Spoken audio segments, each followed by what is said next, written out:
Et là, on est évidemment en plein dans la plante que je préfère le plus, notre hélicryse italienne. Donc ça, c'est des spécialités qu'on a ramenées de Corse, en fait, hein, puisque ayant à peu près le même terrain, le même biotope, comme on appelle ça, j'avais pensé qu'on pouvait cultiver ça à La Réunion. C'est un défi parce que personne n'y croyait. Et ma foi, ça pousse très bien.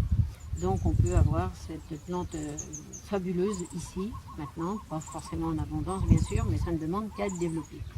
L'hélicryse italienne, elle est d'abord hépatocirculatoire, hein, on peut la définir comme ça, puisqu'elle va fluidifier le sang et améliorer la circulation. Améliorer la circulation dans tous les cas, que ce soit un traumatisme, des bleus, puisque c'est sa spécificité, c'est quand même tout ce qui va être hématome. Hein, avec l'arnica, par exemple, on n'a jamais d'hématome. Hélicryse et arnica, ça se passe dans l'espace d'un éclair. On n'a pas de bleu, on ne connaît pas. Et donc après, elle va être utilisée évidemment pour tout ce qui va être pour améliorer la circulation de retour, la circulation périphérique aussi, puisque souvent les petits vaisseaux, les fonds d'œil, les reins, enfin partout il y a la circulation de petits vaisseaux, elle va aider évidemment à aller jusqu'au bout des choses, puisqu'elle va fluidifier le sang. Donc c'est une plante en fait qui a quand même, qu'il ne faut pas donner comme ça, sans précaution, à des personnes qui prennent déjà des fluidifiants sanguins.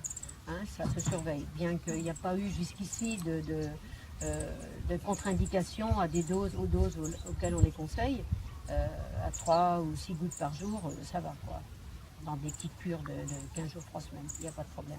Au contraire, moi j'ai remarqué que ça améliorait souvent des gens qui avaient des problèmes cardiovasculaires, hein, des diabètes, des choses comme ça, enfin, tout ce qui est lié à la circulation, aux troubles métaboliques.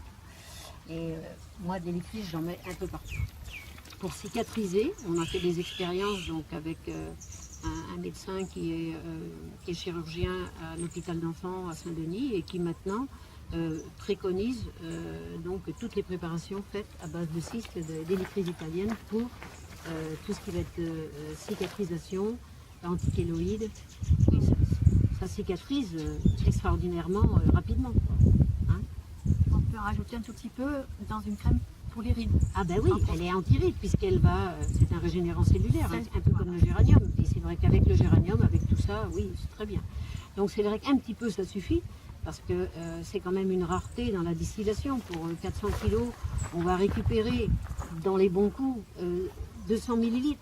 Hein, 150 millilitres d'huile essentielle. 100 kg de plante. 150 millilitres, je vais récupérer. C'est tout. Donc c'est vrai qu'on l'utilise avec parcimonie, quoi. Et souvent dans un mélange, on la prépare déjà avec une autre hélicryse. Moi j'aime bien la mélanger avec l'hélicryse qui pousse aussi dans l'océan Indien. L'hélicryse bractée, Oui. Un bractée, pas la gymnosépalum, la bractée, qui a un peu le profil de celle-ci, mais pas vraiment. Mais c'est quand même l'immortelle de Madagascar. Hein. Et elle est pas mal. Donc on peut en fait, quand on veut en mettre davantage, la mélanger avec celle-là. Là on voit les petits bouts blancs, là c'est des fleurs qui vont sortir. Et donc là on va attendre évidemment qu'elle fleurisse pour pouvoir la distiller. C'est là qu'elle est à son maximum. Mais même en bouton, hein, c'est bon. Comme toutes les plantes, c'est quand évidemment elle est prête à éclore qu'elle est à son maximum de puissance extraordinaire. Et là elle est prête à fleurir en fait. Tu vois, elle n'y était pas il y a 8-10 jours. Hein. Et là on voit les petites capitules qui sortent, ça va être super.